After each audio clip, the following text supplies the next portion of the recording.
Assalamualaikum warahmatullahi wabarakatuh. Masih di Feby Violet Channel.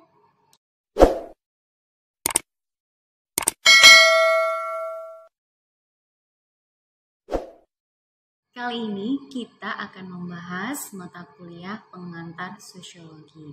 Dan chapter pertama yang akan kita bahas kali ini adalah pengertian objek dan teori. Bahas tentang pengertian sosiologi. Banyak pendapat para ahli atau para pakar tentang sosiologi. Namun ada beberapa pakar yang akan kita bahas, namun memang tidak secara keseluruhan karena banyak sekali pendapat-pendapat. Yang pertama berasal dari Spencer dan Inkelas. Mereka mengatakan bahwasannya sosiologi itu adalah ilmu tentang masyarakat karena berasal dari terminologi sosiologi yakni sosios dan logos. Sosios sendiri berarti kawan, berkawan, ataupun bermasyarakat. Sedangkan logos berarti ilmu atau dapat juga berbicara tentang sesuatu. Oleh karena itu, Spencer dan Inkelas mengatakan bahwasannya sosiologi adalah ilmu tentang masyarakat. Kemudian, ahli yang lain seperti Peter Sorokin mengemukakan bahwa sosiologi adalah suatu ilmu tentang hubungan dan pengaruh timbal balik antara aneka macam gejala-gejala sosial. Contohnya antara gejala ekonomi dengan non-ekonomi, seperti agama, gejala keluarga dengan moral, hukum dengan ekonomi, dan sebagainya. Next, William Cockburn dan Meyer Evninkov berpendapat bahwa sosiologi adalah penelitian secara ilmiah terhadap interaksi sosial dan hasilnya yaitu organisasi sosial. Next, Roger and Warren berpendapat bahwa sosiologi adalah ilmu tentang hubungan antara manusia dalam kelompok-kelompoknya.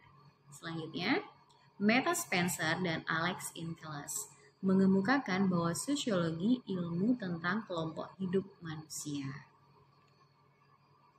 Celso Marjan dan Suleman Sumardi berpendapat bahwa sosiologi adalah ilmu tentang struktur sosial dan proses-proses sosial, termasuk perubahan-perubahan sosial. Struktur sosial merujuk pada keseluruhan jalinan antara unsur-unsur sosial yang pokok, yaitu kaidah-kaidah sosial, lembaga sosial, kelompok-kelompok, serta lapisan sosial. Sedangkan proses sosial adalah timbal balik antara berbagai segi kehidupan bersama. Umpamanya pengaruh timbal balik antara segi kehidupan ekonomi dengan segi kehidupan politik, kehidupan hukum, agama, dan sebagainya. Dan kesimpulannya, sosiologi adalah ilmu tentang interaksi sosial, kelompok sosial, gejala sosial, organisasi sosial, struktur sosial, proses sosial, maupun perubahan sosial. Nah, dari situ kita lihat bahwasannya masyarakat itu adalah complicated. Sosiologi memfokuskan pada masyarakat dalam arti yang luas, tidak sempit. Jangan berbicara masyarakat tentang kebudayaannya saja. Masyarakat ini tentang tradisinya aja, akan tetapi lebih kompleks. Ada hubungan-hubungan yang di sana yang patut untuk dipelajari. Contohnya, hubungan-hubungan seperti baik itu antar individu, kemudian antar kelompok, dan dalam prosesnya itu banyak hal yang dipelajari, interaksinya, bagaimana konsekuensinya, konsistensinya, keunikannya, semuanya ada dan itu dipelajari dalam sosiologi. Bicara soal masyarakat, masyarakat itu bukan secara tiba-tiba ada atau terbentuk ya, karena dimulai dari 1 atau 2 orang, kemudian menjadi jumlahnya berkali lipat, bisa 2, 3, 10 sampai lebih, dan akhirnya membentuk masyarakat. Sebelum masyarakat terjadi, pastinya ada kerumunan-kerumunan atau gerombolan atau kelompok-kelompok individu atau manusia di situ yang kemudian membentuk sebuah norma, tradisi, kebudayaan yang akhirnya terbentuklah yang namanya masyarakat. Dan ada beberapa pendapat tentang masyarakat. Sebagai objek ilmu sosiologi, masyarakat ini sangatlah penting ya untuk dikaji. Contohnya, masyarakat menurut Celso Marjan menyatakan bahwa masyarakat adalah orang-orang yang hidup bersama yang menghasilkan kebudayaan. Seperti yang saya bilang tadi, kalau hanya segerombol orang di dalam sebuah tempat atau misalnya di pasar, itu bukan masyarakat. Ya, coba aja deh dipikir apa ada norma tradisi yang lebih kompleks selain aturan-aturan yang di pasar. Nggak ada kan ya? Kemudian Linton. Masyarakat merupakan setiap kelompok manusia yang telah hidup dan bekerja sama cukup lama sehingga mereka dapat mengatur diri mereka sebagai satu kesatuan sosial dengan batas-batas yang telah dirumuskan dengan jelas. Ralph Linton ini mengatakan bahwasannya masyarakat ini setiap kelompok yang telah hidup dan bekerja sama. Artinya kalau nggak ada kerjasama, berarti bukan namanya masyarakat dong ya. Jadi tidak hanya sekedar norma, tapi juga ada kerjasama. Kalau nggak ada kerjasama, nggak ada yang namanya masyarakat. Nah, itu tadi beberapa tentang masyarakat. Dan kita bisa menarik kesimpulan bahwasannya masyarakat itu adalah sekelompok individu ya, sekelompok manusia yang sudah memiliki kebudayaan. Ada tradisi, norma, kerjasama. Contohnya aja di kampung kita ya, yang namanya masyarakat sekitar lingkup yang paling kecil, contohnya di tingkat RT, pastinya ada yang namanya aturan-aturan, kemudian kewajiban, dan juga ada kerjasama. Itu bagian dari masyarakat. Hanya saja secara adminnya, lingkupnya lebih kecil seperti RT gitu, atau rukun tetangga. Itu muncul yang namanya konsep dan generalisasi sosiologi, antara lain masyarakat, individu, peran, norma, sanksi, interaksi sosial, konflik sosial, perubahan sosial, organisasi sosial, penyimpangan sosial, lembaga sosial, mobilitas penduduk, tindakan sosial, kelompok sosial, perilaku sosial, patronase, dan lapisan sosial. Itu setidaknya kita akan bersinggungan dengan hal-hal yang kita sebutkan tadi. Selanjutnya kita akan membahas tentang tokoh dan teori dalam sosiologi. Karena sumbangsih mereka itu sangat besar sekali untuk pengembangan teori-teori yang sekarang ini kita kenal sebagai teori-teori modern atau postmodern. Jadi kalau kita ingin lebih jauh mengenal modern, jangan lupa dong teori-teori yang lama atau yang klasik terlebih dahulu. Ada beberapa tokoh dan teori yang akan kita bahas di kesempatan kali ini. Sebenarnya banyak, tapi kita nggak mungkin untuk membahas semuanya. Silahkan dibaca aja di referensinya. Yang pertama ada Auguste Comte, kemudian Talcott Parsons, Herbert Spencer, William F. Cockburn, Anthony Giddens, Irving Goffman, dan Ibnu Khaldun. Sudah pernah berkenalan dengan mereka? Saya sih belum pernah berkenalan ya, tapi ya sering-sering baca aja deh biar bisa lebih kenal dan lebih dekat sama tokoh-tokoh dan teori sosiologi. Tokoh atau teori yang pertama kita bahas adalah tokoh Auguste Comte, atau kita kenal Comte gitu aja ya. Dengan teorinya yang sudah populer kita dengar tentang tahap perkembangan intelektual manusia. Seperti apa itu? Kita bahas ya. Oke, kita diskusikan. Comte ini adalah orang pertama yang menggunakan istilah sosiologi. Orang yang pertama yang membedakan ruang lingkup dan isi sosiologi yang berbeda dengan disiplin ilmu sosial lainnya. Ia menyusun sistematika dari filsafat sejarah dalam kerangka tahap-tahap pemikiran yang berbeda-beda. Yang namanya Comte ini dalam histori sudah dikenal sebagai bapaknya sosiologi. Dia yang sudah mengkampanyekan ya bahwasannya sosiologi itu sebagai disiplin ilmu yang berbeda dengan yang lainnya. Jadi ada kerangka-kerangkanya itu berbeda dengan ilmu-ilmu yang lainnya. Dan sumbangsi yang begitu luar biasa Comte adalah tentang 3 tahap perkembangan intelektual manusia, di mana Comte melihat ada tahapan-tahapan perkembangan intelek manusia itu ada 3. Yang pertama tahap teologis atau fiktif, yang kedua tahap metafisik, dan yang ketiga tahap pengetahuan positif atau ilmu atau positivisme. Kita bahas mulai yang pertama. Comte mengatakan bahwasannya manusia itu berkembang ya, pemikiran intelektual mereka berkembang dari mulai yang dasar sampai yang tinggi.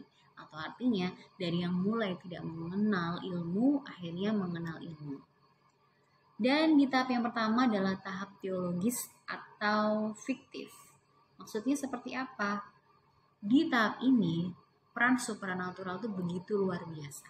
Karena seluruh atau sebagian besar mayoritas masyarakat individu sangat mempercayai namanya dewa atau roh atau Tuhan secara sepenuhnya dan bersifat irasional. Artinya ada kepercayaan yang mereka anut dan itu menjadi panutan mereka dan menjadi pola pikir mereka dan itu menjadi dasar intelektual mereka. Artinya adalah ketika ada sesuatu fenomena atau realitas yang terjadi, mereka selalu mengkait-kaitkan dengan kekuatan supranatural. Contohnya, loh, kenapa kok benda itu bisa jatuh dari atas ke bawah? Oh iya, karena itu penunggu di sini tidak suka. Dewa kita tidak suka. Tuhan kita tidak suka. Dan itulah yang terjadi pada banyak hal yang kita lihat di sekitar itu merupakan kekuatan supranatural. Sepertinya tidak rasional atau irasional.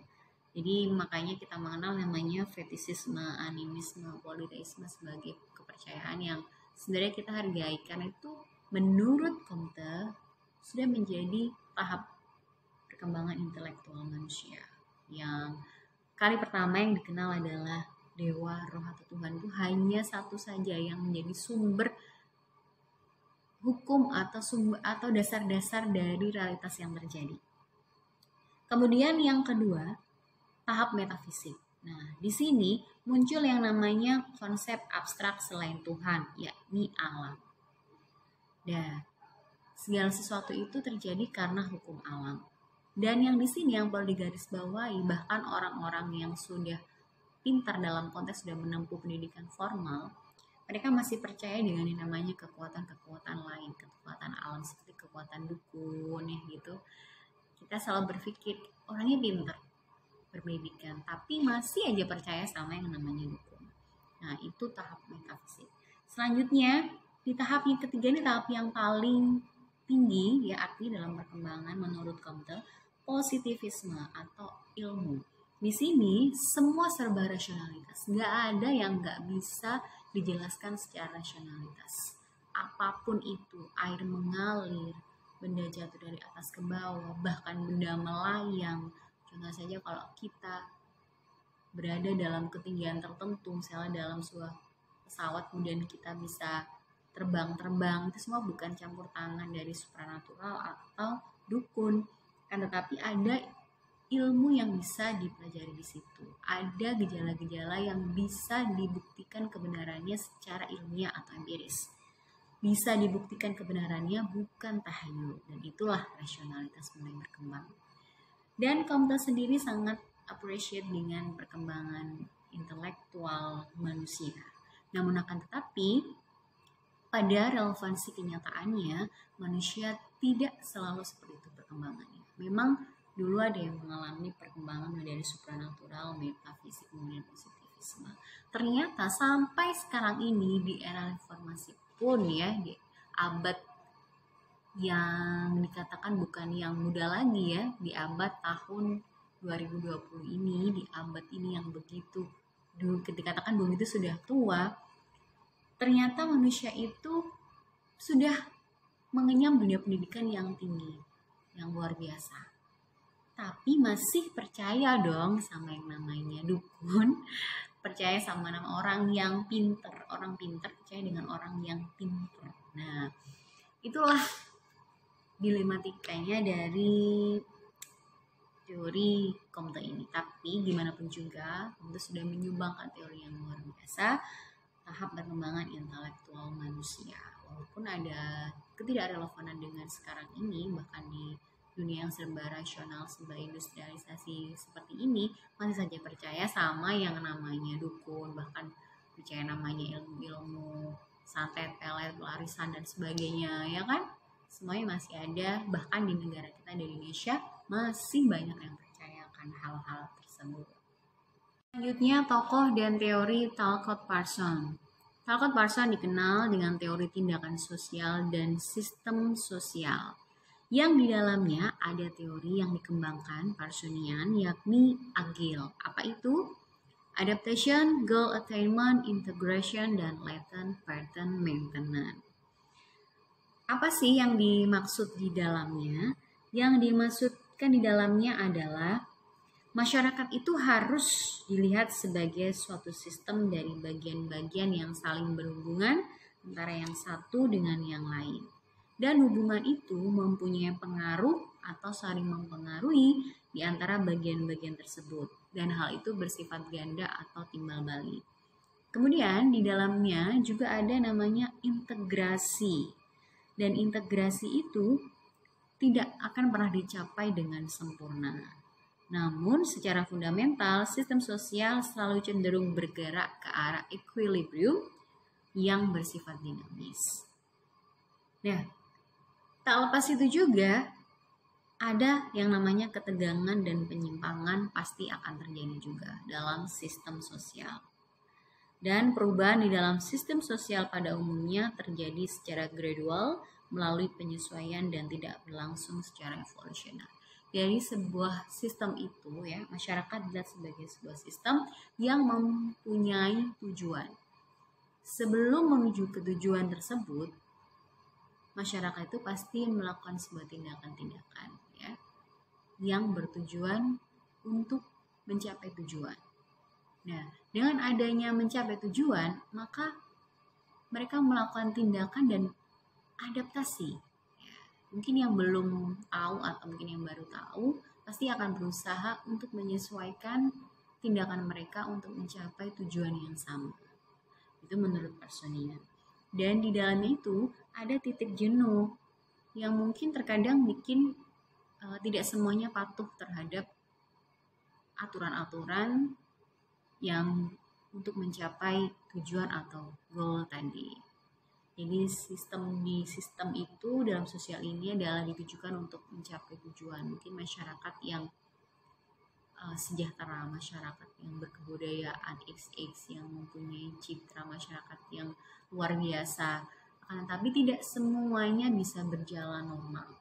Ada kalanya mengalami latent pattern maintenance, titik jenuh, kemudian ada konflik, dan juga tidak selalu statis ya, pastinya ada perkembangan yang dinamis dan ada konflik. Itu sudah biasa dalam sebuah sistem, tapi akan mereda secara alami juga karena sebuah sistem itu tadi.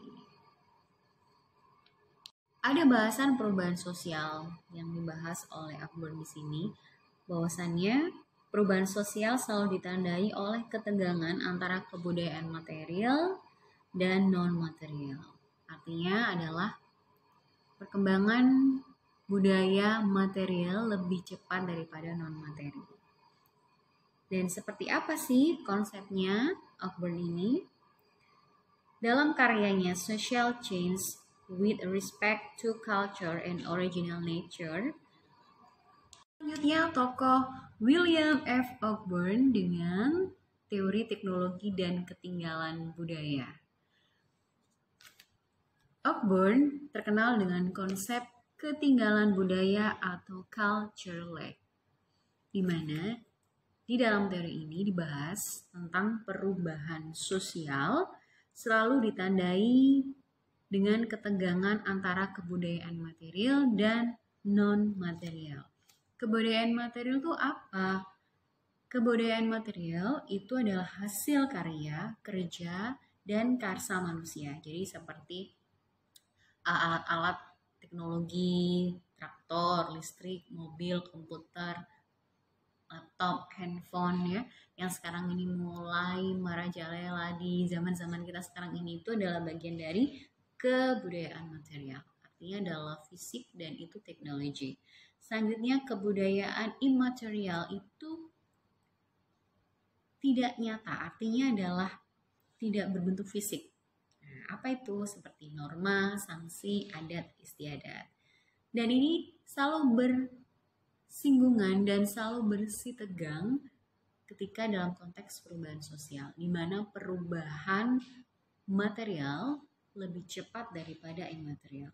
Dan dengan adanya percepatan yang berbeda, artinya material lebih cepat daripada imaterial, akhirnya nanti muncul yang namanya masalah-masalah sosial. Contohnya saja kita lihat dengan adanya perkembangan teknologi smartphone atau handphone misalnya, kita secara positif merasa lebih mudah dengan teknologi tersebut. Bahkan informasi lebih cepat dengan satu genggaman, dunia dalam genggaman kita melalui smartphone.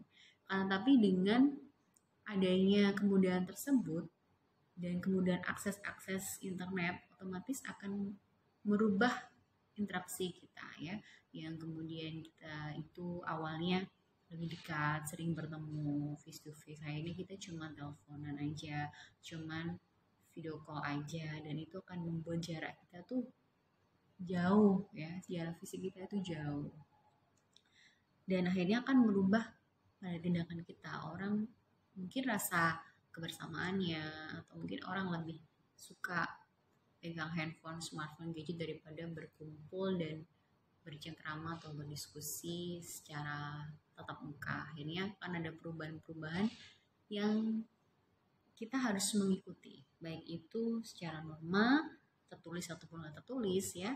Kita harus mengikuti perkembangan-perkembangan teknologi atau budaya material tersebut.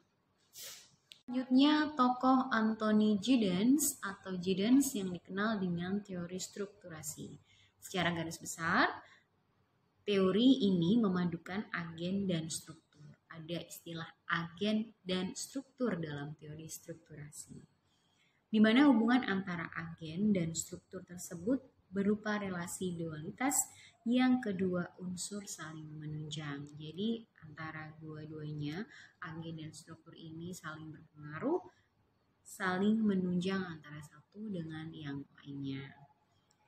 Dalam konteks praktek sosial, praktek-praktek sosial harus dipahami sebagai kesesuaian antara ucapan dan tindakan atau signifikansi dan aksi. Jadi yang perlu digarisbawahi adalah teori strukturasi ini merupakan hubungan antara agen dan struktur yang punya hubungan dualitas yang saling mempengaruhi. Itu menurut strukturasi Giddens. Untuk teori selanjutnya adalah teori dramaturgi dari Erving Goffman. Goffman dikenal dengan teori dramaturginya karena ada konsep aktor, kemudian backstage dan front stage. Artinya adalah individu dilihat sebagai aktor dalam bertindak atau melakukan sesuatu.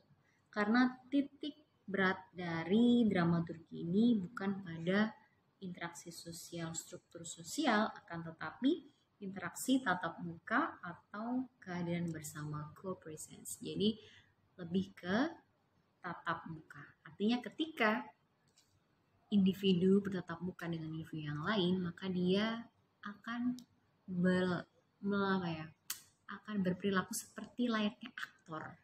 Jadi ada sisi di front stage itu seperti apa, di backstage seperti apa. Artinya ada perbedaan antara front stage dan backstage. Karena di front stage sebagai aktor dan individu yang sebenarnya adalah di backstage. Nah, oleh karena itu perlu dibedakan antara panggung depan dengan panggung belakang. Jadi panggung depan ini penampilan individu itu lebih teratur, kemudian dimunculkan dalam publik itu sebagai sosok yang ideal. Tidak ada kekurangan. Ini benar-benar perfecto. Sedangkan kalau di panggung belakang itu ada rahasia. Artinya adalah yang sebenarnya. Dalam konteks masyarakat rahasia atau individu yang memang kenyataannya seperti itu di panggung belakang ya, atau di backstage. Jadi karakter yang sesungguhnya itu adalah karakter di backstage. Intinya adalah karakter yang ditampilkan di front stage atau di depan publik itu berbeda dengan yang di belakang. Karena kenapa? Karena ada kepentingan-kepentingan tertentu, ada hal yang ingin dituju seperti pencitraan yang seperti Sepertinya kita lihat di para tokoh-tokoh politik misalnya, pasti ingin mewujudkan citra yang gimana, yang XX yang diinginkan, otomatis di teori ini masih bisa relevansi sih menurut saya. Jadi sekali lagi, individu itu seperti aktor, memainkan peran, dan dikenal sebagai panggung sandiwara. Ini lebih mudahnya lagi seperti layaknya panggung sandiwara deh, teori AV movement itu. Ada aktor, ada front stage, dan back stage. Yang terakhir adalah teori siklus Ibnu Khaldun. Ibnu Khaldun ini merupakan salah satu teoritis Islam, di mana gagasannya tentang perubahan sosial itu tidak lepas dari 3 waktu dimensi yang berbeda-beda, yakni waktu yang dulu atau past, kemudian waktu yang sekarang, present, dan waktu yang akan datang itu atau yang dengan bahasa Inggrisnya future. Jadi dengan adanya ketiga waktu atau 3 dimensi tersebut akan membuat semakin complicated masalah perubahan sosial dan cukup sulit pula untuk diatasi gejala-gejala yang timbul akibat perubahan sosial. Nah, selain itu, Ibnu Khaldun juga menyoroti perubahan sosial itu bahwasannya masyarakat secara historis bergerak dari masyarakat nomaden menuju masyarakat yang menetap. Dengan adanya perubahan tersebut, otomatis ada gejala-gejala sosial atau masalah-masalah yang pastinya harus dikaji lagi untuk mengetahui apa yang harus dilakukan dalam menghadapi tantangan perubahan sosial tersebut. Demikian untuk pengantar sosiologi di chapter yang pertama. Jangan lupa tetap semangat belajarnya. Jangan lupa pula subscribe, like, and comment ya. Sampai jumpa. Assalamualaikum warahmatullahi wabarakatuh. Assalamualaikum warahmatullahi wabarakatuh. Masih di Feby Violet Channel.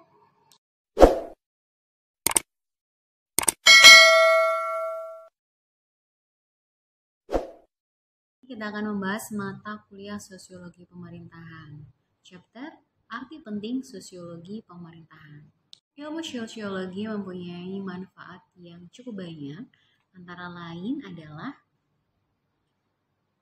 kegunaan sosiologi dalam perencanaan sosial, kemudian dalam penelitian, dalam pembangunan, dan dalam pemecahan masalah sosial. Jadi sosiologi itu berperan dan bersinggungan dengan banyak hal, fenomena, realitas di sekitar kita, baik itu sosial, ekonomi, agama, maupun politik. Jadi sosiologi bisa mencakup semuanya karena sosiologi bisa bersinggungan dengan realitas atau fenomena-fenomena masyarakat. Bicara soal sosiologi pemerintahan, pastinya kita berpikir ada hubungan antara sosiologi dan pemerintahan. Sebagai dua hal yang berbeda, sosiologi dan pemerintahan, namun tetap berhubungan atau bersinggungan, di mana sosiologi difokuskan pada individu dan masyarakat atau individu ya dalam suatu masyarakat atau masyarakat itu sendiri, dan pemerintahan itu kita memfokuskan pada pemerintah. Artinya adalah apa sih yang terjadi antara hubungan individu, masyarakat dengan pemerintah itu sendiri. Dan ini menunjukkan eksistensi manusia atau individu sebagai makhluk individu dan makhluk sosial atau kolektif. Selanjutnya kita harus memahami hakikat eksistensi manusia. Ada dua hal yang akan kita pelajari pada kesempatan kali ini, yakni dimensi kesosialan manusia dan dimensi politis kehidupan manusia. Untuk yang pertama, dimensi kesosialan manusia, di mana manusia itu adalah makhluk yang tidak bisa hidup tanpa orang lain.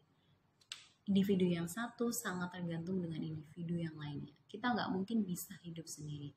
Otomatis dengan ketergantungan itu, kita saling memberikan aksi dan reaksi, saling memberikan stimulus rangsangan, agar tetap terjalin komunikasi dan kerjasama sebagai makhluk sosial. Jadi nggak bisa kita menyombongkan diri bahwasanya kita nggak butuh sama orang lain. Seperti halnya yang disampaikan Frank Magnius Suseno, ketergantungan dan keterlibatan individu dengan masyarakat yang disingkat sebagai kesosialan manusia.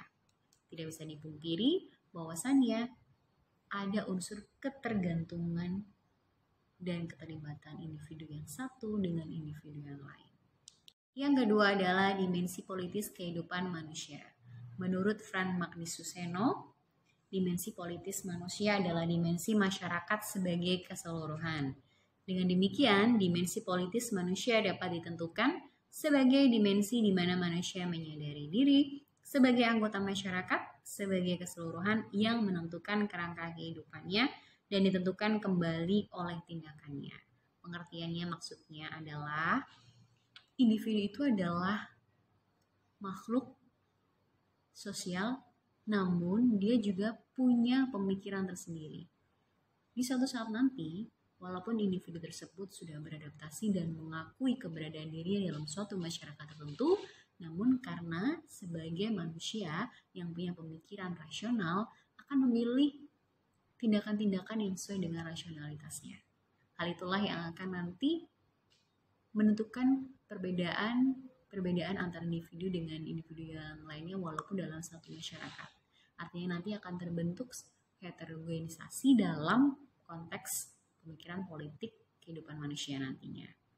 Dan itu semua bisa dipengaruhi dari lingkungannya, kemudian pemikiran-pemikirannya atau ideologi yang mereka anut.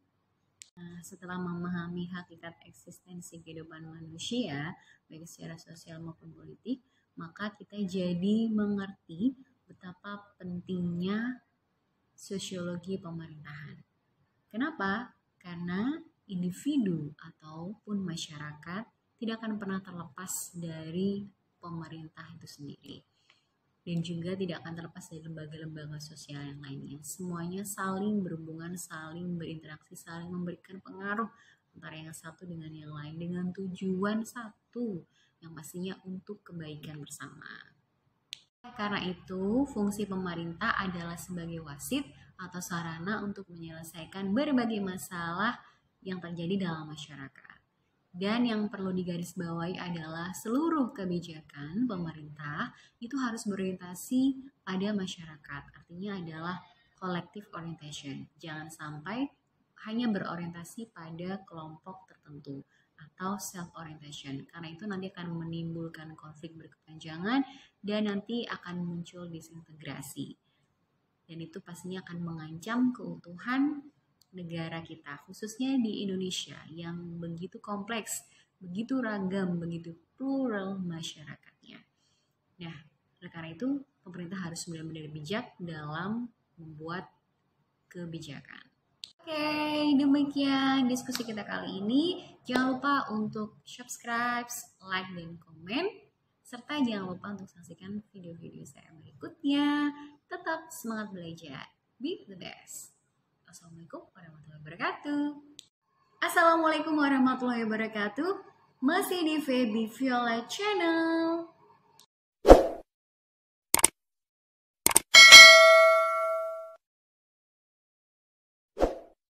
Kita akan membahas mata kuliah Sosiologi Pemerintahan.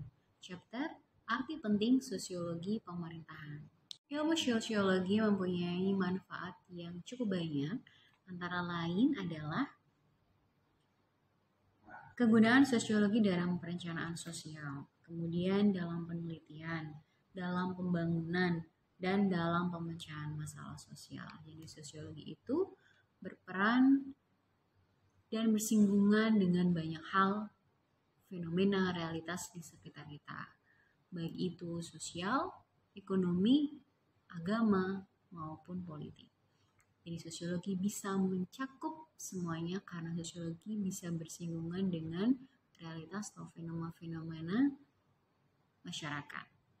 Bicara soal sosiologi pemerintahan, pastinya kita berpikir ada hubungan antara sosiologi dan pemerintahan. Sebagai dua hal yang berbeda, sosiologi dan pemerintahan, namun tetap berhubungan atau bersinggungan, di mana sosiologi difokuskan pada individu dan masyarakat atau individu ya dalam suatu masyarakat atau masyarakat itu sendiri, dan pemerintahan itu kita memfokuskan pada pemerintah. Artinya adalah apa sih yang terjadi antara hubungan individu, masyarakat dengan pemerintah itu sendiri. Dan ini menunjukkan eksistensi manusia atau individu sebagai makhluk individu dan makhluk sosial atau kolektif. Selanjutnya kita harus memahami hakikat eksistensi manusia. Ada dua hal yang akan kita pelajari pada kesempatan kali ini, yakni dimensi kesosialan manusia dan dimensi politis kehidupan manusia. Untuk yang pertama, dimensi kesosialan manusia, di mana manusia itu adalah makhluk yang tidak bisa hidup tanpa orang lain. Individu yang satu sangat tergantung dengan individu yang lainnya. Kita nggak mungkin bisa hidup sendiri. Otomatis dengan ketergantungan itu, kita saling memberikan aksi dan reaksi, saling memberikan stimulus rangsangan, agar tetap terjalin komunikasi dan kerjasama sebagai makhluk sosial. Jadi nggak bisa kita menyombongkan diri bahwasanya kita nggak butuh sama orang lain. Seperti halnya yang disampaikan Franz Magnus Suseno, ketergantungan dan keterlibatan individu dengan masyarakat yang disingkat sebagai kesosialan manusia.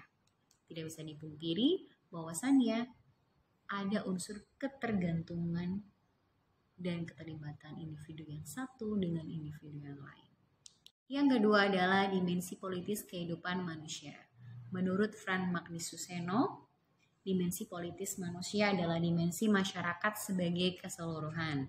Dengan demikian, dimensi politis manusia dapat ditentukan sebagai dimensi di mana manusia menyadari diri sebagai anggota masyarakat sebagai keseluruhan yang menentukan kerangka kehidupannya dan ditentukan kembali oleh tindakannya. Pengertiannya maksudnya adalah individu itu adalah makhluk sosial, namun dia juga punya pemikiran tersendiri.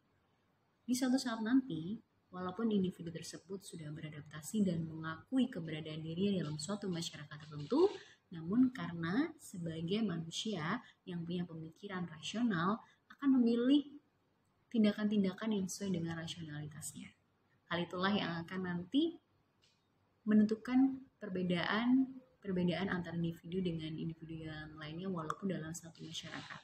Artinya nanti akan terbentuk heterogenisasi dalam konteks pemikiran politik kehidupan manusia nantinya.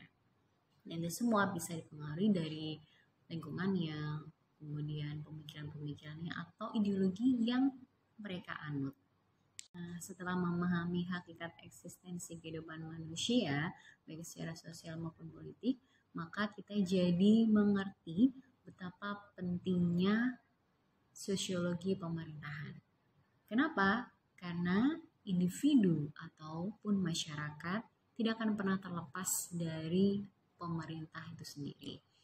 Dan juga tidak akan terlepas dari lembaga-lembaga sosial yang lainnya. Semuanya saling berhubungan, saling berinteraksi, saling memberikan pengaruh antara yang satu dengan yang lain dengan tujuan satu, yang pastinya untuk kebaikan bersama. Karena itu, fungsi pemerintah adalah sebagai wasit atau sarana untuk menyelesaikan berbagai masalah yang terjadi dalam masyarakat. Dan yang perlu digarisbawahi adalah seluruh kebijakan pemerintah itu harus berorientasi pada masyarakat. Artinya adalah collective orientation. Jangan sampai hanya berorientasi pada kelompok tertentu atau self-orientation. Karena itu nanti akan menimbulkan konflik berkepanjangan dan nanti akan muncul disintegrasi. Dan itu pastinya akan mengancam keutuhan negara kita, khususnya di Indonesia yang begitu kompleks, begitu ragam, begitu plural masyarakatnya. Nah, oleh karena itu pemerintah harus benar-benar bijak dalam membuat kebijakan. Oke, demikian diskusi kita kali ini. Jangan lupa untuk subscribe, like, dan komen. Serta jangan lupa untuk saksikan video-video saya berikutnya. Tetap semangat belajar. Be the best. Assalamualaikum warahmatullahi wabarakatuh. Oke, kali ini kita akan diskusi tentang metode penelitian sosial. Dan chapter yang kita bahas kali ini adalah tentang paradigma. Kalau berbicara paradigma, kita akan ingat dengan namanya paradigma dalam ilmu sosiologi. Kenapa? Karena ini adalah awal sebelum kita melangkah untuk mengenal paradigma-paradigma lebih lanjut, kita harus mengenal yang namanya paradigma ilmu pengetahuan dalam sosiologi. Oke, yang pertama paradigma ya, itu adalah cara pandang. Nah, paradigma itu cara pandang atau sudut pandang. Maksudnya gimana? Paradigma dalam sosiologi merupakan cara pandang dalam melihat persoalan atau fenomena sosial atau gejala sosial. Artinya adalah saat kita melihat realitas, kita itu harus sudah memiliki yang namanya paradigma. Pasti punya cara pandang, punya sudut pandang atas realitas yang kita lihat. Nah, jadi secara sederhananya, itu jadi cara pandang ilmuwan ya, kita ini sebagai ilmuwan dalam melihat suatu persoalan. Ada persoalan X, ada realitas X, bagaimana kita melihatnya dari sudut pandang kita. Oke. The next, kemudian paradigma, kalau kita berbicara dalam sosiologi ini, dalam bukunya George Ritzer di tahun 1992, dalam Sociology and Multiple Paradigm Science, artinya adalah di sini tidak hanya satu paradigma saja yang akan kita bahas. Dan ini menurut Ritzer, yang di dalam bukunya juga sudah banyak terjemahannya, ada 3 paradigma yang dibahas oleh Ritzer, yang ditulis dalam bukunya. Yang pertama adalah paradigma fakta sosial, kedua paradigma definisi sosial, dan yang ketiga paradigma perilaku sosial. Nah, selanjutnya paradigma yang pertama yang akan kita bahas adalah paradigma fakta sosial. Paradigma fakta sosial ini adalah cara pandang yang meletakkan fakta sosial sebagai sesuatu yang nyata ada di luar individu, di luar self, di luar subjek. Nah, Ritzer ini menulis buku yang mengatakan bahwasannya paradigma fakta sosial itu adalah sesuatu yang ada di luar individu. Artinya kita sebagai ilmuwan, sebagai peneliti, itu berada di luar realitas tersebut. Artinya berada di luar persoalan tersebut. Nah, di luar individu. Jadi artinya adalah ada jarak. Kalau bahasanya sih ada jarak di antara kita. Jadi ada jarak antara realitas yang akan kita teliti misalnya ya dengan diri kita, itu ada jaraknya. Jadi mempunyai dunia sendiri, realitas itu punya dunia sendiri. Nah, kemudian apa sih garis besarnya? Kalau sesuai Ritzer, garis besarnya itu adalah struktur sosial dan institusi sosial. Jadi contohnya seperti kelas, kasta, dan strata sosial. Atau juga misalnya seperti nilai, norma, peran, dan posisi sosial. Kemudian teori-teori yang bisa digunakan atau masuk dalam kelompok paradigma fakta sosial menurut Ritzer itu adalah Durkheim dan Marx. Jadi yang selalu berbicara tentang kelas, kasta, atau dalam konteks yang lain bisa lagi struktur sosial. Itu masuk dalam paradigma fakta sosial. Kemudian yang kedua, paradigma definisi sosial. Cara pandang yang menekankan bahwa realitas sosial bersifat subjektif. Eksistensi realitas sosial tidak terlepas dari individu sebagai aktor yang melakukan suatu tindakan. Artinya adalah bersifat subjektif. Kenapa? Bisa saja peneliti atau ilmuwan itu ikut masuk dalam realitas tersebut. Intinya tidak seperti fakta sosial yang ada jaraknya. Jadi bisa saja peneliti itu sebagai aktor. Nah, itu dia perbedaannya. Kemudian struktur sosial dan institusi sosial dibentuk oleh interaksi. Jadi kita berbicara interaksi dalam paradigma ini. Oleh karena itu, pemahamannya dapat dipahami secara subjektif, kemudian diinterpretasikan secara subjektif. Teori-teori yang dapat dimasukkan di kelompok Ritzer dalam paradigma ini adalah teori-teori tindakan Weber, misalnya teori-teori interaksionisme simbolik, dramaturgi, dan fenomenologi. Yang ketiga, paradigma perilaku sosial. Apa itu? Cara pandang yang memusatkan perhatian pada hubungan antara individu dengan lingkungannya. Ada pengaruh antara individu dengan lingkungan. Realitas sosial merupakan realitas objektif yang dibentuk melalui perilaku individu yang nyata dan empiris. Jadi bersifat objektif. Kemudian tingkah laku individu yang berinteraksi dengan lingkungannya merupakan bentuk dari realitas itu sendiri. Dan teori-teori yang masuk dalam paradigma perilaku sosial adalah teori-teori pertukaran sosial, Homans dan Blau. Bisa dikategorikan masuk dalam paradigma ini. Artinya adalah dibentuk melalui perilaku individu yang nyata dan empiris. Karena ini bisa perilaku itu bisa dilihat secara nyata dan empiris. Gitu. Selanjutnya, meskipun demikian, ketiga paradigma itu sebenarnya tidak bisa terus kadang kita melihat realitas itu hanya satu saja ya. Kenapa yang namanya research mengatakan berparadigma ganda atau mungkin juga lebih ya, karena itu tadi realitas dalam ilmu sosial itu complicated dan realitas dalam ilmu sosial itu berbeda dengan realitas seperti yang di ilmu alam yang pastinya punya kebenaran yang pasti. Nah, untuk selanjutnya kita akan membahas untuk aspek-aspek filsafat yang pastinya berhubungan dengan ilmu pengetahuan. Assalamualaikum warahmatullahi wabarakatuh. Welcome back to my channel, Feby Viola.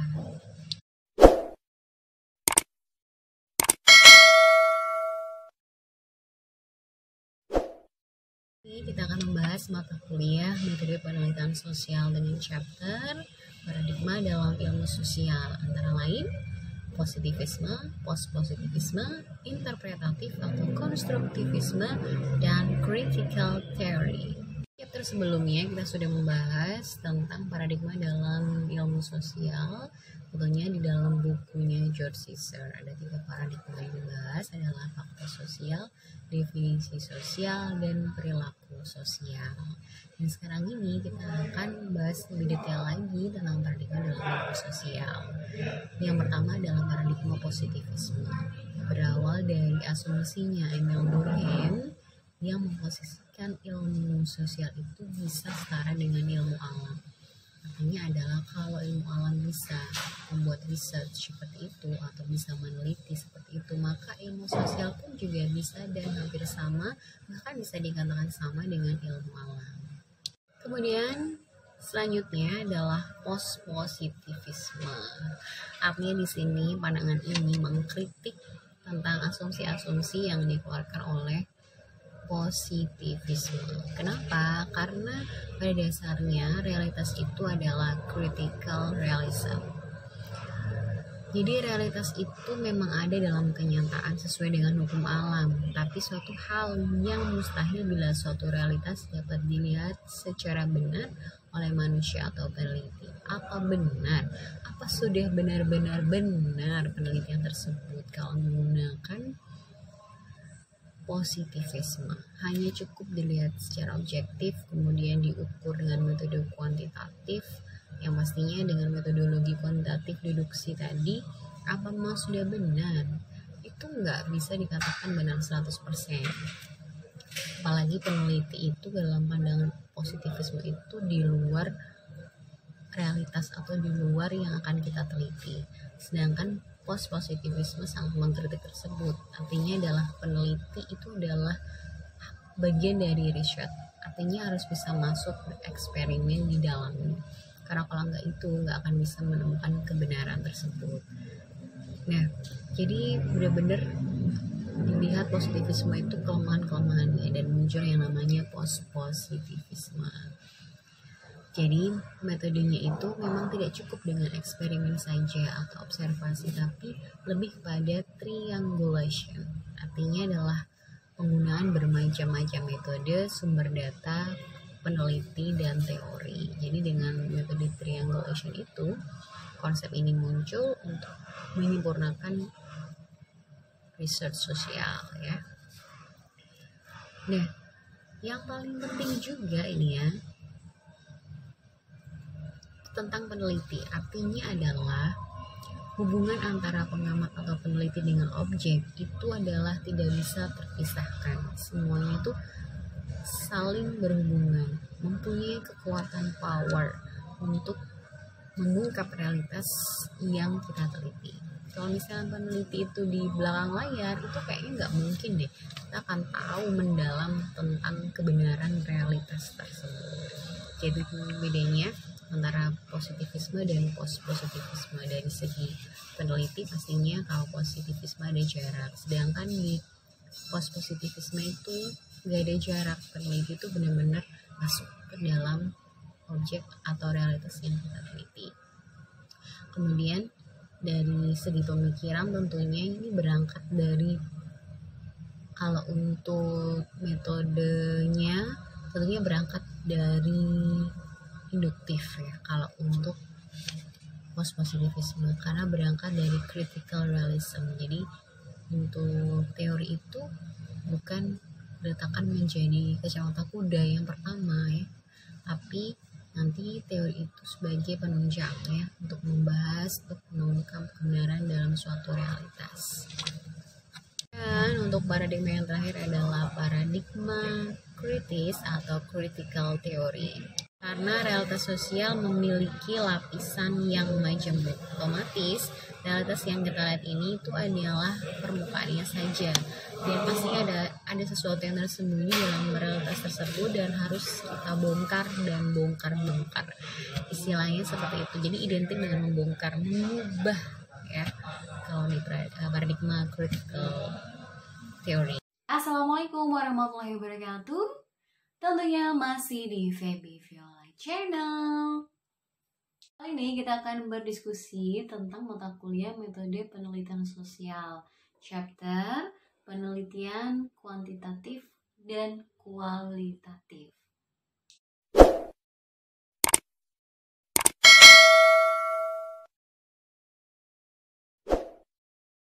Nah, sekarang kita akan membahas tentang penelitian kuantitatif dan kualitatif. Dari segi perbedaannya, menurut Newman, penelitian kuantitatif lebih concern dengan masalah desain pengukuran dan sampling karena pendekatan deduktif menekankan pada detail perencanaan untuk mengumpulkan data dan analisis. Artinya adalah berangkat dari logika deduksi atau deduktif. Kemudian kalau penelitian kualitatif lebih concern pada kekayaan, jalinan, dan feeling dari data mentah karena pendekatan induktif, membangun pengertian yang mendalam dan generalisasi yang dibuat terlepas dari data yang dikumpulkan. Ingat ya, berangkat atau berawal dari logika induksi atau induktif. Bicara tentang penelitian kuantitatif yang berawal atau berangkat dari sebuah teori, maka kita akan mengenal yang namanya teori, konsep, variabel, proposisi, dan indikator. Itu nanti yang akan kita sering-sering bahas di penelitian kuantitatif. Pengumpulan data, kalau menggunakan kuantitatif ini tentunya kita akan tahu yang namanya questionnaire. Questionnaire itu tidak sembarangan membuat, jadi kita berawal dari teori apa yang kita gunakan untuk membidik realitas atau masalah tersebut. Dari teori kemudian nanti turun yang namanya variabel-variabel dan indikator-indikator yang akan kita tuangkan dalam questionnaire kita. Kan itu nanti akan kita jadikan sebagai pengukuran. Artinya adalah kita akan mengukur ya tentang realitas tersebut. Jadi apa yang akan kita lakukan? dalam penelitian kuantitatif ini, jadi artinya adalah kali pertama yang kita lihat adalah realitas, sama-sama melihat realitas. Kemudian dari realitas itu kita nanti sinkronkan dengan teori apa yang akan kita gunakan untuk membidik realitas tersebut. Contohnya tentang misalnya kemiskinan, realitas kemiskinan dengan paradigma positivis yang kita gunakan dalam konteks metode penelitian kuantitatif itu berawal dari paradigma positivis ya. Kalau misalnya kita menggunakan kuantitatif loh ya. Nah, otomatis dari realitas itu nanti kita akan merujuk kepada teori. Misalnya teori kemiskinannya Robert Chamber misalnya ya. Apa saja sih konsep-konsepnya kemiskinan tersebut? Nah, kita tuangkan menjadi sebuah variabel. Itu ada konsep-konsepnya ada 5 misalnya ya. Kemiskinan itu sendiri sampai berapa itu ya. Kemudian dari kemiskinan itu sendiri variabel yang pertama.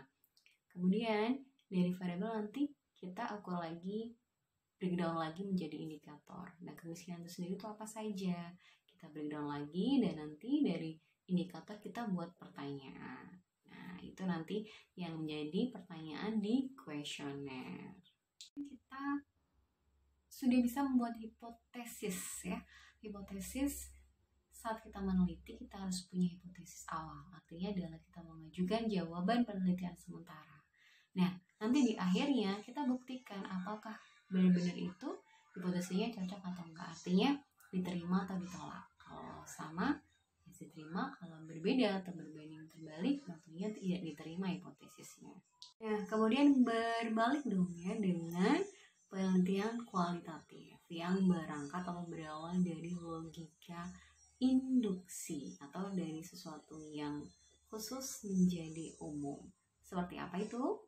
Penelitian kualitatif nanti kita tidak mengenal yang namanya questionnaire, tapi kita akan mengenalnya dengan in-depth interview. Artinya ada pokok-pokok pertanyaan yang akan kita tanyakan dan tentunya itu bisa berkembang, tidak harus berdasar teori.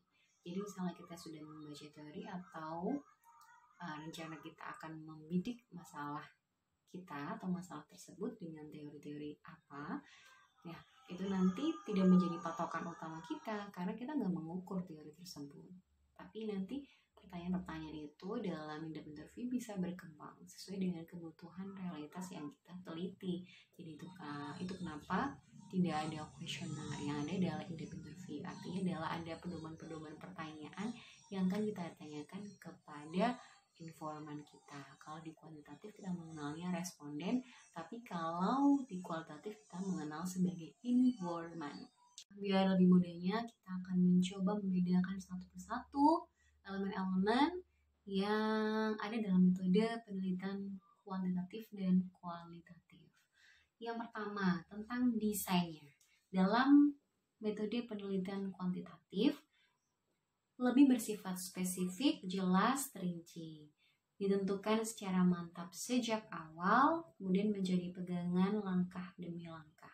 Artinya kita benar-benar terstruktur, karena kita logika berpikirnya deduktif, tentunya dari sesuatu yang umum ke khusus. Jadi kita harus benar-benar mempelajari, menyiapkan apa teori yang akan kita gunakan untuk mengukur realitas tersebut. Jadi benar-benar harus paham tentunya dengan teori tersebut. Dan kita juga harus benar-benar menentukan benar-benar ya secara terstruktur sistematis kalau menggunakan metode penelitian kuantitatif. Berbeda dengan kualitatif, desainnya bersifat umum, fleksibel, berkembang, tampil dalam proses penelitian. Artinya adalah itu tidak seperti kacamata kuda dalam penelitian kuantitatif. Artinya adalah penelitian kualitatif lebih fleksibel dan yang pastinya bisa berkembang. Jadinya enggak harus monoton atau hanya dengan menggunakan satu kacamata kuda aja. Dari tujuan dalam kuantitatif menunjukkan hubungan antara variabel, kemudian mengetes teori, mencari generalisasi yang mempunyai nilai prediktif. Di sini kita lihat dong bahwasannya ada yang namanya variabel-variabel karena berangkat dari teori. Jadi tentunya dari teori nanti turunnya jadi variabel dan nanti turunnya menjadi indikator, dan itu menjadi dasar yang paling penting nih ya dalam membuat kuesioner nanti. Dan itu kuesioner itu menjadi benar-benar instrumen yang penting dalam penelitian kuantitatif.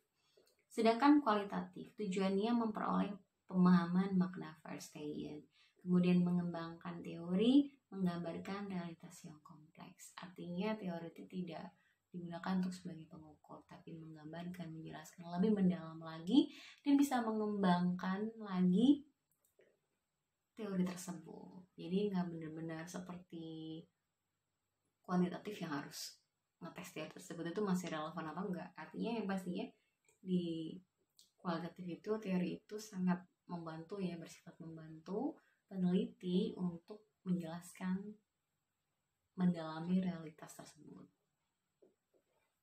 Kemudian dari segi instrumen penelitian dalam kuantitatif tentunya dengan menggunakan angket atau kuesioner, kemudian skala ya, ada range-nya, kemudian komputer kalkulator itu nanti menggunakan statistik gitu ya, perhitungan atau kalau dulu sih kalau FEBI sih SPSS gitu ya, dan kalau sekarang udah banyak program-programnya untuk bisa mensupport penelitian kuantitatif. Kemudian kalau di kualitatif instrumen penelitiannya human instrument, buku catatan atau recording. Kita itu sebenarnya lebih fleksibel ya karena menggunakan recording. Kalau FEBI sih bisa menggunakan recording karena lebih fleksibel. Jadi kita bertanya atau wawancara dengan in-depth interview tadi, kita lebih fleksibel kalau kita tinggal menaruh recording di samping informan kita. Jadi kita lebih leluasa menanyakan, kita leluasa berdiskusi, sharing dengan informan kita. Kemudian dari segi data kuantitatif, hasil pengukuran berdasarkan variabel yang dioperasionalkan dengan menggunakan instrumen. Sedangkan kuantitatif bersifat deskriptif, dokumen pribadi, catatan lapangan, ucapan responden, dokumen, dan lain-lain. Nah, di sini tentunya berbeda dong ya.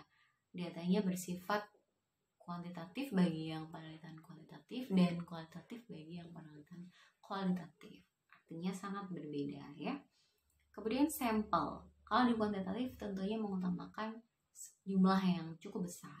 Sedangkan di kualitatif tidak terlalu besar ya, kecil aja udah cukup. Yang penting itu bervariasi. Tapi kalau kuantitatif yang penting itu jumlah banyak karena itu adalah representatif, artinya mewakili responden yang lainnya ya.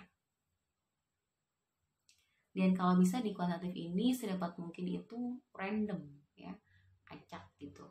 Tapi kalau di kualitatif sepertinya harus purposif ya, harus ditentukan karena ini yang benar-benar diteliti itu adalah yang benar-benar sesuai dengan kriteria. Artinya itulah kenapa purposif artinya tidak representasi karena tidak bisa mewakili informan yang lain. Sedangkan kalau di kuantitatif responden yang satu bisa mewakili responden yang lain. Kemudian dari segi analisis kuantitatif pada taraf akhir setelah pengumpulan data selesai, deduktif menggunakan statistik. Sedangkan kualitatif maksudnya terus-menerus sejak awal sampai akhir penelitian. Induktif mencari pola, model, tema. Berbeda sekali ya analisisnya karena berangkat dari logikanya aja berbeda. Yang kuantitatif deduktif, yang kualitatif induksi. Otomatis kalau deduktif menggunakan statistik yang bersifat yang pastinya udah pasti ya, ada pengukurannya. Sedangkan kalau kualitatif ini bisa terus berkembang pola modelnya, analisisnya, tidak monoton seperti di kuantitatif yang pastinya bukan monoton dalam arti yang sudah jelas-jelas ukur-mengukurnya. Perbedaan yang berikutnya adalah hubungan dengan responden atau yang kita wawancarai. Kuantitatif, berjarak, sering tanpa kontak langsung, hubungan antara peneliti, kemudian subjek jangka pendek. Nah, kalau kuantitatif ini karena berangkat dari paradigma positivis yang pastinya adalah realitas itu di luar dari peneliti. Artinya adalah ada jarak antara peneliti dengan respondennya. Kalau di kualitatif yang pastinya karena realitas itu tidak mempunyai jarak dengan peneliti, jadi bisa lebih bersifat empati, kemudian akrab, kedudukan sama, setara, dan bisa berjangka lama. Kan itu tadi tidak ada jarak. Selanjutnya, usulan desain dari kuantitatif. Nah, luas dan terinci, sedangkan kualitatif itu singkat. Karena kenapa? Karena kalau kuantitatif ini yang pastinya lebih banyak ya literaturnya, kemudian prosedur spesifiknya, masalah yang diuraikan, hipotesisnya itu lebih banyak. Jadi luas dan terinci. Sedangkan kalau kualitatif itu singkat. Sebenarnya sih nggak terlalu banyak literatur ya, karena pendekatannya juga secara umum. Masalah yang diduga relevan, kemudian tidak ada hipotesis. Fokus penelitian sering ditulis setelah ada data yang dikumpulkan dari lapangan. Jadi lebih desain itu lebih singkat, yang pastinya terfokus pada realitas tersebut. Jadi nggak perlu, mungkin bisa dikatakan nggak seperti ribetnya di penelitian kuantitatif. Ya, bukan berarti penelitian kuantitatif itu rumit, sedangkan kualitatif itu mudah. Sama-sama punya kekurangan dan kelebihannya ya. Kita lihat lebih dalam dulu ya metodenya seperti apa. Metode atau langkah-langkah yang digunakan saat melakukan penelitian antara lain adalah memilih satu topik penelitian. Apa yang dipilih topiknya? Kemudian mengkaji literatur yang relevan dengan topik dan masalah penelitian. Penting ya, apa yang ingin dikaji yang relevan dengan topik atau masalah kalian. Kemudian memilih, menyatakan, dan merumuskan masalah. Masalah itu penting ya, karena sebenarnya apa sih yang dicari dari penelitian kita kalau nggak sebuah masalah. Kalau nggak ada masalah, nggak usah ditulis dong ya. Kemudian merumuskan hipotesis kalau yang di kuantitatif. Kemudian menetapkan desain, pendekatan, dan metode penelitian. Nah itu tadi, paradigmanya apa, nanti metodologinya juga mengikuti. Kemudian mengumpulkan data, mengolah dan menganalisis data, menginterpretasi temuan-temuan sesuai hasil analisis, menyusun kesimpulan dan atau generalisasi, dan menyusun laporan. Kelihatannya simpel ya, tapi kalau misalnya udah terbiasa sih ya memang awal-awalnya sih agak-agak susah sih, tapi lama-lama bisa simpel, bisa enak, enjoy, menyukai dunia penelitian atau research. Nah, kalau gitu sebenarnya mana dong penelitian yang ideal? Kuantitatif apa kualitatif ya? Karena dua-duanya ini sama-sama punya kekurangan kelebihan. Atau sebenarnya bisa nggak sih dipadukan dua-duanya? Kalau menurut literatur yang kami baca sih ya, dan yang pernah kami terapkan, kalau untuk menggabungkan dua-duanya ini sebenarnya itu nggak mungkin karena sudah berbeda paradigma. Akan tetapi kalau penelitian kuantitatif itu menjadikan beberapa metodenya kualitatif untuk menunjang atau melengkapi penelitian kuantitatif. Sebaliknya juga dong ya. Untuk kualitatif juga menggunakan beberapa metode dari kuantitatif untuk melengkapi metode penelitian kualitatifnya. Artinya saling melengkapi. Kalau digunakan dua-duanya kayaknya tuh nggak mungkin karena sudah berbeda paradigma. Nah itu nanti bisa kalian pelajari ya lebih dalam lagi dengan membaca literatur dan mencoba untuk melakukan research.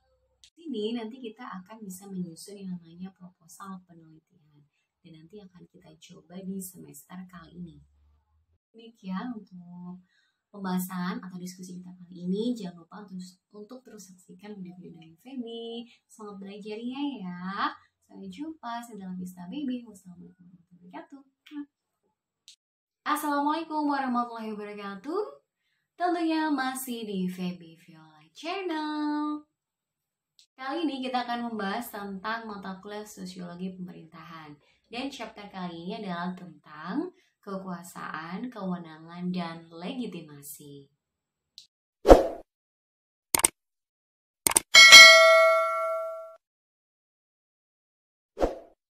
Yang pertama tentang kekuasaan. Apa sih kekuasaan itu? Secara sederhananya gini deh, kalau kita membahas kekuasaan berarti soal pengaruh. Artinya adalah siapa yang mempengaruhi dan siapa yang dipengaruhi. Tuh, bahasa gampangnya seperti itu. Atau kalau kita menurut Wright Mills, kekuasaan adalah dominasi, yaitu kemampuan untuk melaksanakan kemauan kendati pun orang lain menentangnya. Dominasi itu, benar kan ya? Ada yang mempengaruhi dan ada yang dipengaruhi. Dan maksudnya di sini adalah kalau yang terpengaruh ini bisa dikatakan secara sukarela ya mengikuti atau dengan terpaksa mengikuti apa kehendak dari yang mempengaruhi. Kalau menurut Max Weber, kekuasaan adalah kemampuan untuk dalam suatu hubungan sosial melakukan kemauan sendiri sekalipun mengalami perlawanan dan apapun dasar kemampuan ini.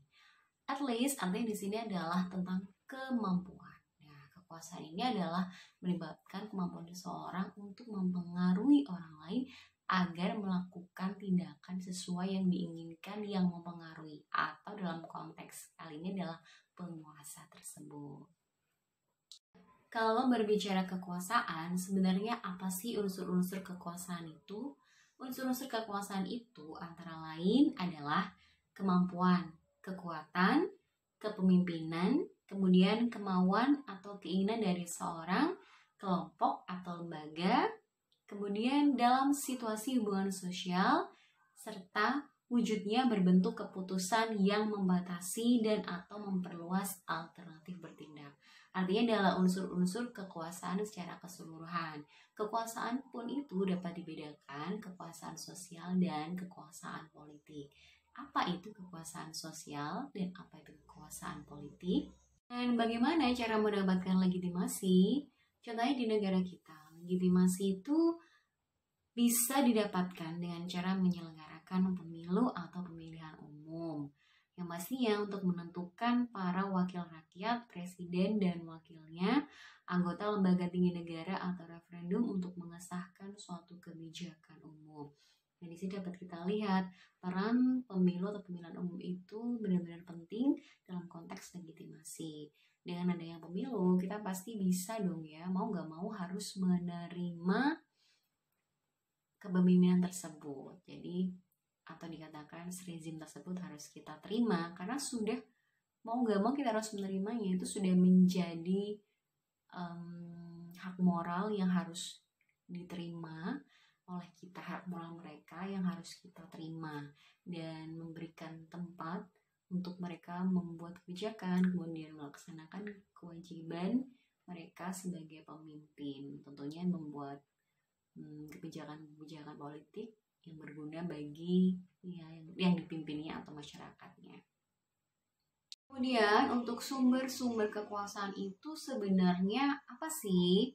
Sumber-sumber kekuasaan politik dalam konteks ini adalah misalnya kekayaan, keahlian, keterampilan, ataupun jabatan. Sebenarnya masih juga banyak sumber-sumbernya, namun yang kita bahas di sini adalah hal-hal tersebut karena yang pastinya itu dapat mudah kita identifikasi dan mudah kita pahami secara kasat mata karena kita bisa melihat orang-orang yang mempunyai kekuasaan politik atau kelompok yang mempunyai kekuasaan politik, tentunya orang-orang atau kelompok yang mempunyai modal atau kekayaan, kemudian mempunyai jabatan, keahlian atau keterampilan yang lainnya.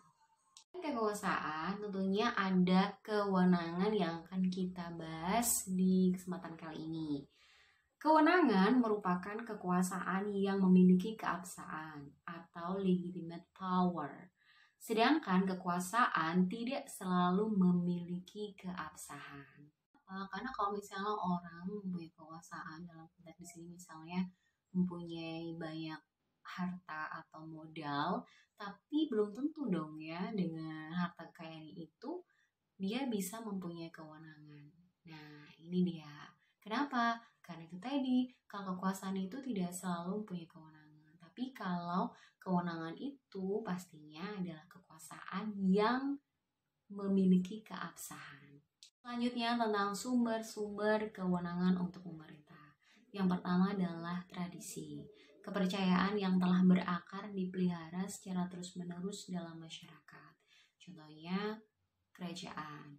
Yang pastinya kalau berbicara kewenangan kerajaan pastinya turun-temurun, tidak bisa digantikan oleh orang lain atau keluarga yang lain kecuali keluarga dari kerajaan. Yang kedua, Tuhan, dewa atau wahyu. Oleh karena itu, hak memerintah dianggap sakral. Contohnya, waktu itu di Jepang, Kaisar Hirohito. Dan penggantinya juga harus dari keluarga kerajaan juga dong ya. Karena itu menunjukkan kewenangan sebagai kepala negara yang berasal dari Dewa Matahari. Jadi memang nggak bisa digantikan yang lain, kalau selain keluarga kerajaan tuh nggak bisa. Oke, kemudian yang ketiga, kualitas pribadi sang pemimpin. Baik penampilannya yang agung, kemudian pribadinya yang populer, maupun karena memiliki karisma. Terkadang ini yang agak irasional ya, karisma itu seperti apa gitu. Apa kalau misalnya cowok itu tampan, kalau misalnya cewek itu cantik, nah kita belum bisa membreakdownnya secara empiris ya untuk karisma ini. Artinya masih irasional dan terkadang kita juga sulit untuk mendefinisikan karisma ini seperti apa. Tapi yang jelas karisma ini menjadi sumber kewenangan untuk pemerintah. Kita terkadang, kalau udah kena karismanya tuh udah gak bisa nolak ya untuk diperintah. Yang keempat, peraturan perundang-undangan yang mengatur prosedur dan syarat-syarat menjadi pemimpin pemerintahan. Ini secara formal kita lihat contohnya di negara kita. Jadi peraturan perundang-undangan inilah yang menegaskan kewenangan tersebut.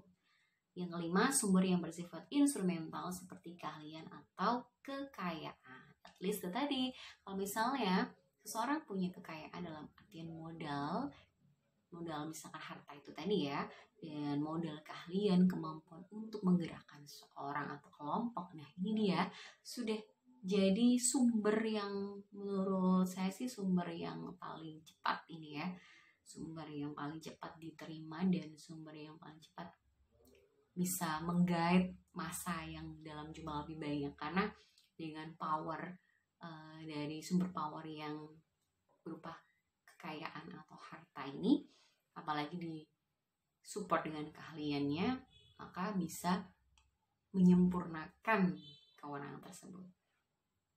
Yang terakhir tentang legitimasi. Legitimasi merupakan penerimaan dan pengakuan masyarakat terhadap hak moral pemimpin untuk memerintah, membuat, dan melaksanakan keputusan politik.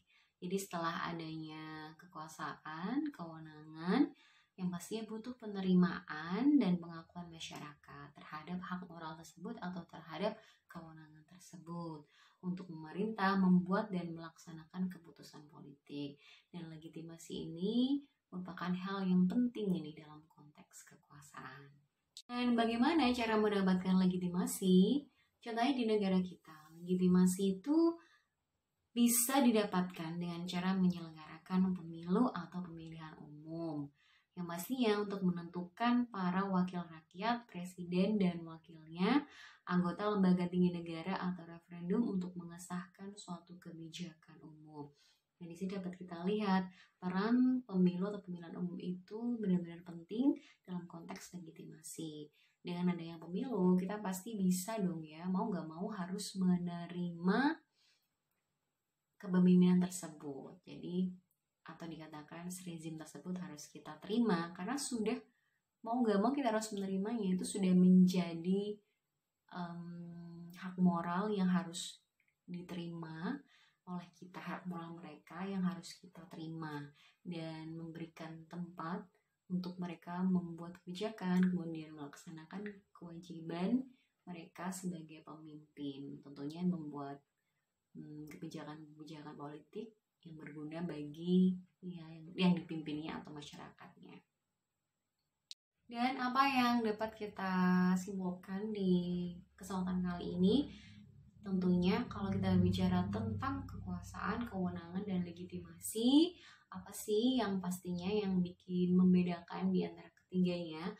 Mulai dari kekuasaan. Kalau dari kekuasaan itu adalah kemampuan seseorang untuk mempengaruhi atau kemampuan kelompok untuk mempengaruhi orang atau kelompok yang lainnya agar mengikuti tindakan atau apa yang diinginkan yang mempengaruhi. Yang pastinya satu, ada tujuannya, ada goalsnya. Kemudian kalau kewenangan, maksudnya kalau kewenangan di sini berarti adalah hak moral.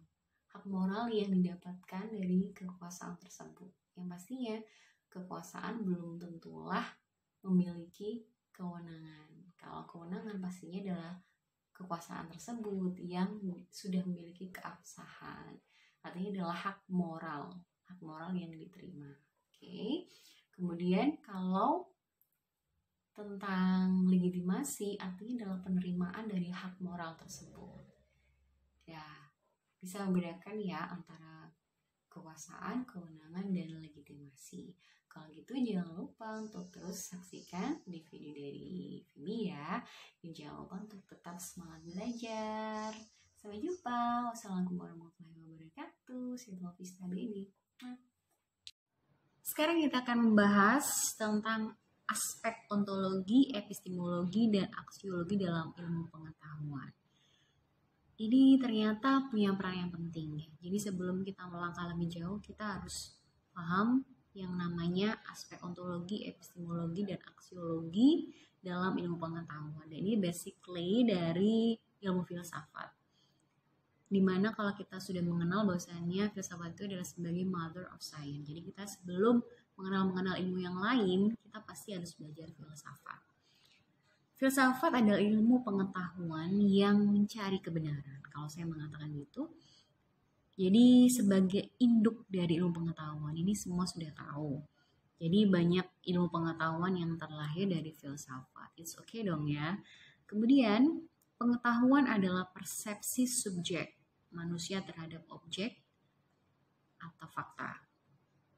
Dan ilmu pengetahuan itu sendiri adalah kumpulan pengetahuan yang benar disusun dengan sistem dan metode untuk mencapai tujuan yang berlaku universal, dapat diuji, diverifikasi kebenarannya. Jadi bukan hanya sekedar common sense.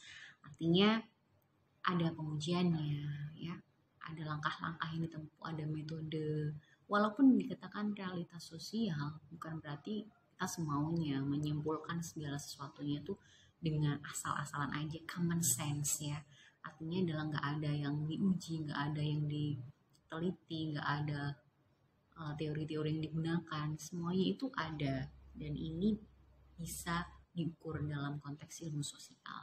Karena ada metode-metode sendiri yang digunakan untuk bisa mengukur realitas itu atau kebenaran dari realitas tersebut. Karena memang sih kebenaran realitas sosial itu tidak bisa seperti kebenaran dalam ilmu alam yang sudah bersifat holistik, dimana kalau misalnya sesuatu yang jatuh dari atas itu pasti ke bawah. Nah, itu karena teori gravitasi. Di mana-mana kebenarannya sama, secara universal itu sama. Tapi kalau realitas sosial pastinya berbeda ya. Contohnya, kemiskinan di wilayah pesisir pantai itu tidak selalu sama dengan kemiskinan di perkotaan.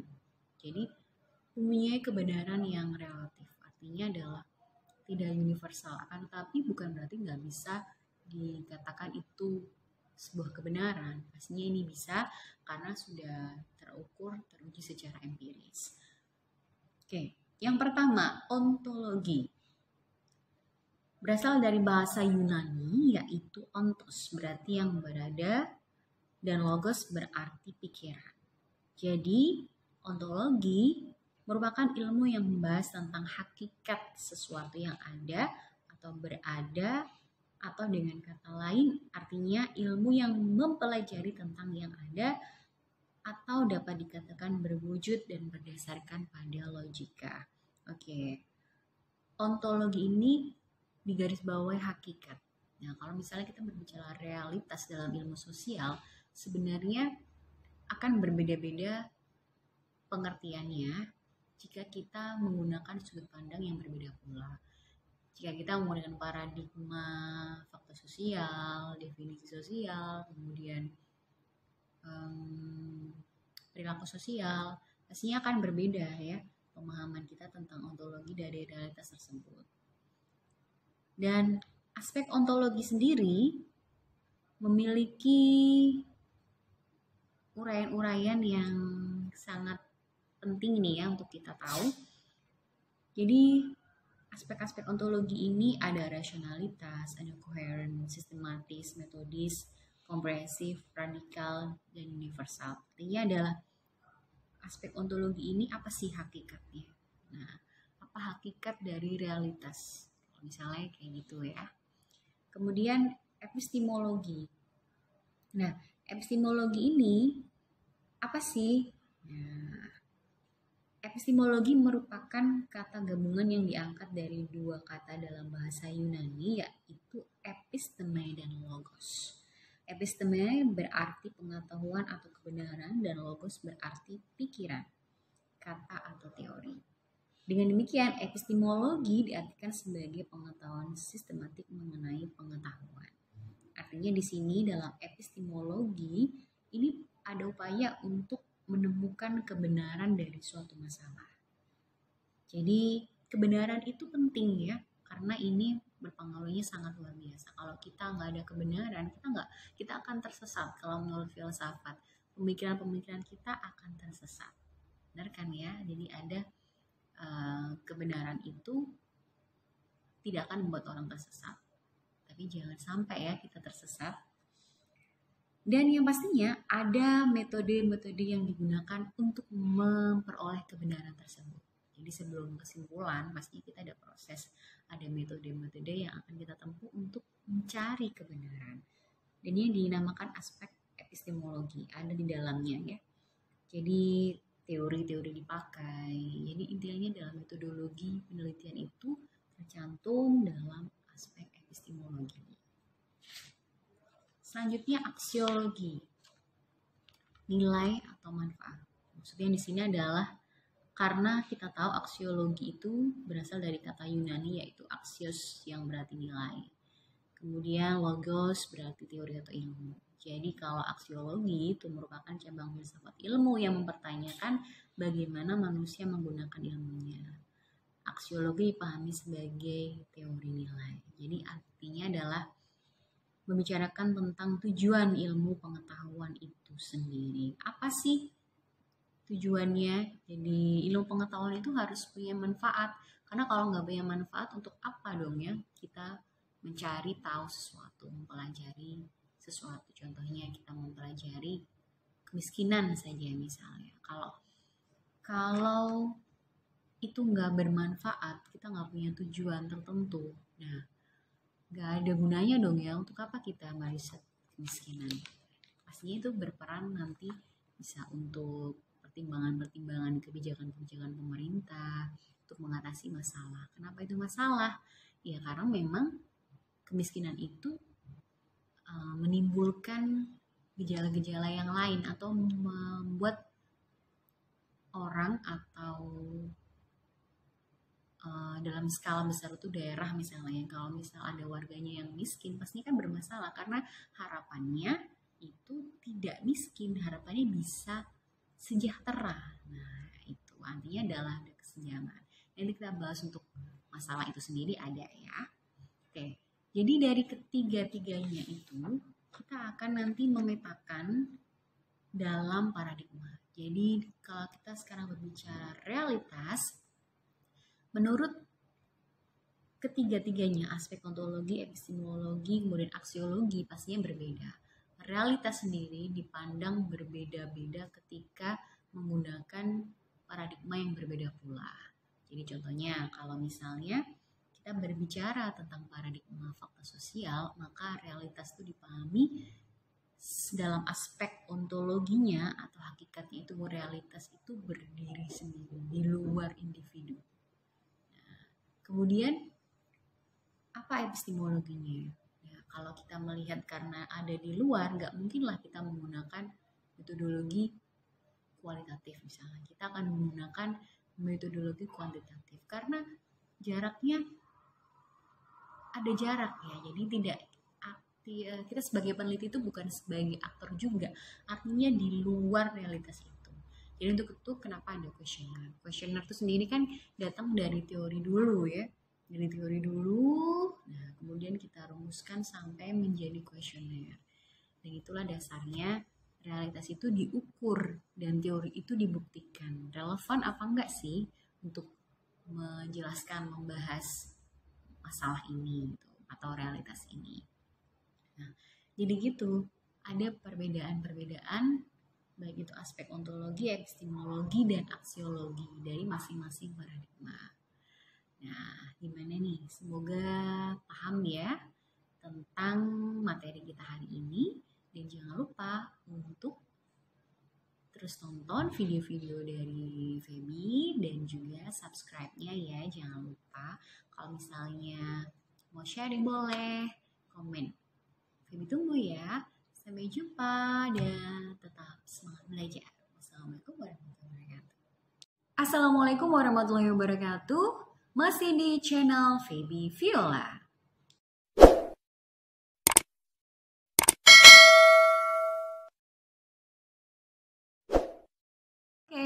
Kali ini kita akan diskusi tentang metode penelitian sosial. Dan chapter yang kita bahas kali ini adalah tentang paradigma. Kalau berbicara paradigma, kita akan ingat dengan namanya paradigma dalam ilmu sosiologi. Kenapa? Karena ini adalah awal sebelum kita melangkah untuk mengenal paradigma-paradigma lebih lanjut, kita harus mengenal yang namanya paradigma ilmu pengetahuan dalam sosiologi. Oke, yang pertama paradigma ya, itu adalah cara pandang. Nah, paradigma itu cara pandang atau sudut pandang. Maksudnya gimana? Paradigma dalam sosiologi merupakan cara pandang dalam melihat persoalan atau fenomena sosial atau gejala sosial. Artinya adalah saat kita melihat realitas, kita itu harus sudah memiliki namanya paradigma. Pasti punya cara pandang, punya sudut pandang atas realitas yang kita lihat. Nah, jadi secara sederhananya itu jadi cara pandang ilmuwan ya, kita ini sebagai ilmuwan dalam melihat suatu persoalan. Ada persoalan X, ada realitas X, bagaimana kita melihatnya dari sudut pandang kita. Oke. The next, kemudian paradigma, kalau kita berbicara dalam sosiologi ini, dalam bukunya George Ritzer di tahun 1992, dalam Sociology and Multiple Paradigm Science, artinya adalah di sini tidak hanya satu paradigma saja yang akan kita bahas. Dan ini menurut Ritzer, yang di dalam bukunya juga sudah banyak terjemahannya, ada 3 paradigma yang dibahas oleh Ritzer yang ditulis dalam bukunya. Yang pertama adalah paradigma fakta sosial, kedua paradigma definisi sosial, dan yang ketiga paradigma perilaku sosial. Nah, selanjutnya paradigma yang pertama yang akan kita bahas adalah paradigma fakta sosial. Paradigma fakta sosial ini adalah cara pandang yang meletakkan fakta sosial sebagai sesuatu yang nyata ada di luar individu, di luar self, di luar subjek. Nah, Ritzer ini menulis buku yang mengatakan bahwasannya paradigma fakta sosial itu adalah sesuatu yang ada di luar individu. Artinya kita sebagai ilmuwan, sebagai peneliti, itu berada di luar realitas tersebut. Artinya berada di luar persoalan tersebut. Nah, di luar individu. Jadi artinya adalah ada jarak. Kalau bahasanya sih ada jarak di antara kita. Ini ada jarak antara realitas yang akan kita teliti misalnya ya dengan diri kita. Itu ada jaraknya. Jadi mempunyai dunia sendiri. Realitas itu punya dunia sendiri. Nah, kemudian apa sih garis besarnya? Kalau sesuai Ritzer, garis besarnya itu adalah struktur sosial dan institusi sosial. Jadi, contohnya seperti kelas, kasta, dan strata sosial. Atau juga misalnya seperti nilai, norma, peran, dan posisi sosial. Kemudian teori-teori yang bisa digunakan atau masuk dalam kelompok paradigma faktor sosial menurut Itzer itu adalah Durkheim dan Marx. Jadi yang selalu berbicara tentang kelas, kasta, atau dalam konteks yang lain bisa lagi struktur sosial. Itu masuk dalam paradigma faktor sosial. Kemudian yang kedua, paradigma definisi sosial. Cara pandang yang menekankan bahwa realitas sosial bersifat subjektif. Eksistensi realitas sosial tidak terlepas dari individu sebagai aktor yang melakukan suatu tindakan. Artinya adalah bersifat subjektif. Karena apa? Bisa saja peneliti atau ilmuwan itu ikut masuk dalam realitas tersebut. Intinya tidak seperti faktor sosial yang ada jaraknya. Jadi bisa saja peneliti itu sebagai aktor. Nah, itu dia perbedaannya. Kemudian struktur sosial dan institusi sosial dibentuk oleh interaksi. Jadi kita berbicara interaksi dalam paradigma ini. Oleh karena itu, pemahamannya dapat dipahami secara subjektif, kemudian diinterpretasikan secara subjektif. Teori-teori yang dapat dimasukkan di kelompok Itzer dalam paradigma ini adalah teori-teori tindakan Weber, misalnya teori-teori interaksionisme simbolik, dramaturgi, dan fenomenologi. Yang ketiga, paradigma perilaku sosial. Apa itu? Cara pandang yang memusatkan perhatian pada hubungan antara individu dengan lingkungannya. Ada pengaruh antara individu dengan lingkungan. Realitas sosial merupakan realitas objektif yang dibentuk melalui perilaku individu yang nyata dan empiris. Jadi bersifat objektif. Kemudian tingkah laku individu yang berinteraksi dengan lingkungannya merupakan bentuk dari realitas itu sendiri. Dan teori-teori yang masuk dalam paradigma perilaku sosial adalah teori-teori pertukaran sosial, Homans dan Blau. Bisa dikategorikan masuk dalam paradigma ini.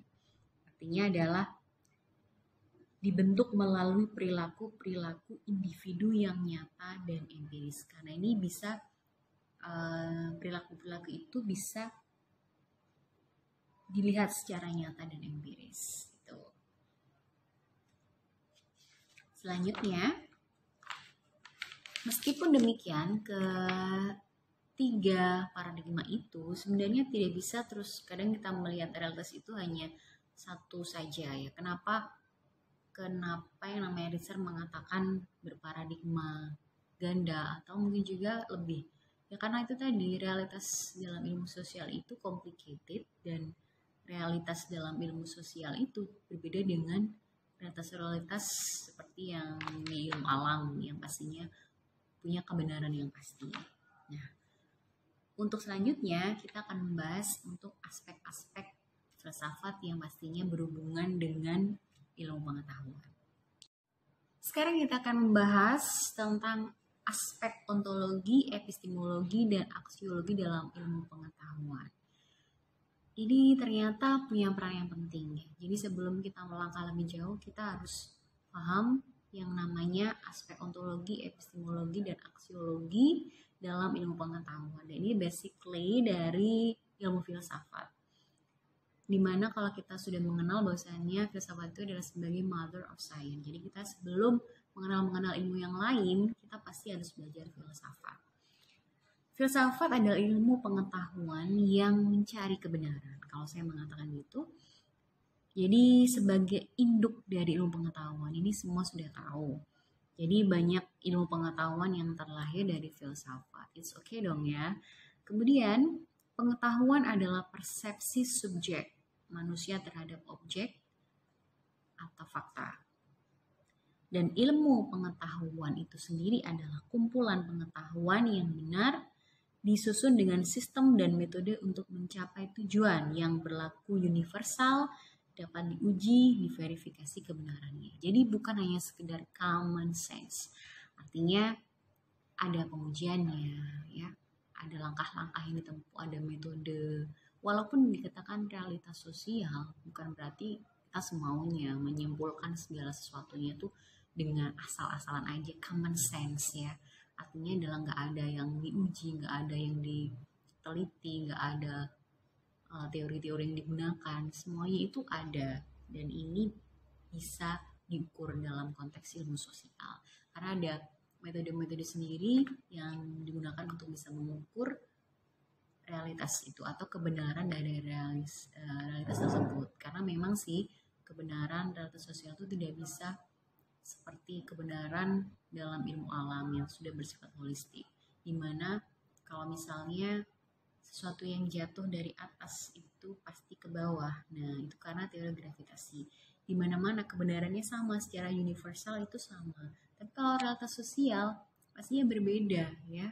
Contohnya, kemiskinan di wilayah pesisir pantai itu tidak selalu sama dengan kemiskinan di perkotaan. Jadi, mempunyai kebenaran yang relatif. Artinya adalah tidak universal, akan tetapi bukan berarti nggak bisa dikatakan itu sebuah kebenaran. Pastinya ini bisa karena sudah terukur, teruji secara empiris. Oke, yang pertama, ontologi. Berasal dari bahasa Yunani yaitu ontos, berarti yang berada, dan logos berarti pikiran. Jadi, ontologi merupakan ilmu yang membahas tentang hakikat sesuatu yang ada atau berada, atau dengan kata lain artinya ilmu yang mempelajari tentang yang ada atau dapat dikatakan berwujud dan berdasarkan pada logika. Oke. Ontologi ini digarisbawahi hakikat.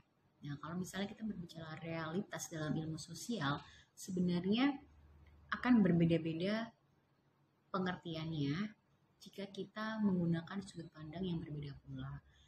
Jika kita menggunakan paradigma fakta sosial, definisi sosial, kemudian perilaku sosial, pastinya akan berbeda ya pemahaman kita tentang ontologi dari realitas tersebut.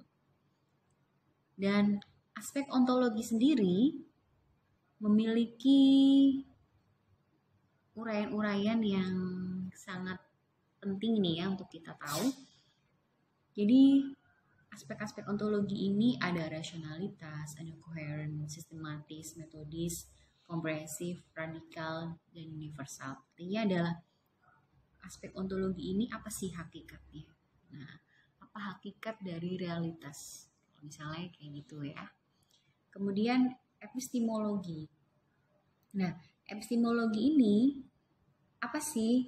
Nah, epistemologi merupakan kata gabungan yang diangkat dari dua kata dalam bahasa Yunani, yaitu episteme dan logos. Episteme berarti pengetahuan atau kebenaran dan logos berarti pikiran, kata atau teori. Dengan demikian, epistemologi diartikan sebagai pengetahuan sistematik mengenai pengetahuan. Artinya di sini dalam epistemologi ini ada upaya untuk menemukan kebenaran dari suatu masalah. Jadi kebenaran itu penting ya, karena ini berpengaruhnya sangat luar biasa. Kalau kita nggak ada kebenaran, kita akan tersesat. Kalau menurut filsafat, pemikiran-pemikiran kita akan tersesat. Benar kan ya? Jadi ada kebenaran itu tidak akan membuat orang tersesat. Tapi jangan sampai ya kita tersesat. Dan yang pastinya ada metode-metode yang digunakan untuk memperoleh kebenaran tersebut. Jadi sebelum kesimpulan, pasti kita ada proses, ada metode-metode yang akan kita tempuh untuk mencari kebenaran. Dan ini dinamakan aspek epistemologi, ada di dalamnya ya. Jadi teori-teori dipakai. Jadi intinya dalam metodologi penelitian itu tercantum dalam aspek epistemologi. Selanjutnya aksiologi, nilai atau manfaat. Maksudnya di sini adalah karena kita tahu aksiologi itu berasal dari kata Yunani yaitu axios yang berarti nilai. Kemudian logos berarti teori atau ilmu. Jadi kalau aksiologi itu merupakan cabang filsafat ilmu yang mempertanyakan bagaimana manusia menggunakan ilmunya. Aksiologi dipahami sebagai teori nilai. Jadi artinya adalah membicarakan tentang tujuan ilmu pengetahuan itu sendiri. Apa sih tujuannya. Jadi ilmu pengetahuan itu harus punya manfaat. Karena kalau nggak punya manfaat, untuk apa dong ya kita mencari tahu sesuatu, mempelajari sesuatu. Contohnya kita mempelajari kemiskinan saja misalnya. Kalau itu nggak bermanfaat, kita nggak punya tujuan tertentu. Nah, nggak ada gunanya dong ya. Untuk apa kita meriset kemiskinan? Pastinya itu berperan nanti bisa untuk pertimbangan-pertimbangan kebijakan-kebijakan pemerintah untuk mengatasi masalah. Kenapa itu masalah? Ya karena memang kemiskinan itu menimbulkan gejala-gejala yang lain atau membuat orang atau dalam skala besar itu daerah misalnya, kalau misal ada warganya yang miskin pasti kan bermasalah karena harapannya itu tidak miskin, harapannya bisa sejahtera. Nah itu artinya adalah ada kesenjangan. Nanti kita bahas untuk masalah itu sendiri ada ya. Oke, jadi dari ketiga-tiganya itu kita akan nanti memetakan dalam paradigma. Jadi kalau kita sekarang berbicara realitas, menurut ketiga-tiganya, aspek ontologi, epistemologi, kemudian aksiologi pastinya berbeda. Realitas sendiri dipandang berbeda-beda ketika menggunakan paradigma yang berbeda pula. Jadi contohnya kalau misalnya kita berbicara tentang paradigma fakta sosial, maka realitas itu dipahami dalam aspek ontologinya atau hakikatnya itu realitas itu berdiri sendiri di luar individu. Kemudian apa epistemologinya? Ya, kalau kita melihat karena ada di luar, nggak mungkinlah kita menggunakan metodologi kualitatif misalnya. Kita akan menggunakan metodologi kuantitatif karena jaraknya ada jarak ya. Jadi tidak kita sebagai peneliti itu bukan sebagai aktor juga, artinya di luar realitas itu. Jadi untuk itu kenapa ada kuesioner? Kuesioner itu sendiri kan datang dari teori dulu ya, dari teori dulu. Nah kemudian kita rumuskan sampai menjadi kuesioner. Dan itulah dasarnya realitas itu diukur dan teori itu dibuktikan. Relevan apa enggak sih untuk menjelaskan, membahas masalah ini gitu, atau realitas ini. Nah, jadi gitu, ada perbedaan-perbedaan baik itu aspek ontologi, epistemologi, dan aksiologi dari masing-masing paradigma. Nah, gimana nih? Semoga paham ya tentang materi kita hari ini. Dan jangan lupa untuk terus tonton video-video dari Feby dan juga subscribe-nya ya. Jangan lupa. Kalau misalnya mau sharing boleh, komen. Feby tunggu ya. Sampai jumpa dan tetap semangat belajar. Wassalamualaikum warahmatullahi wabarakatuh.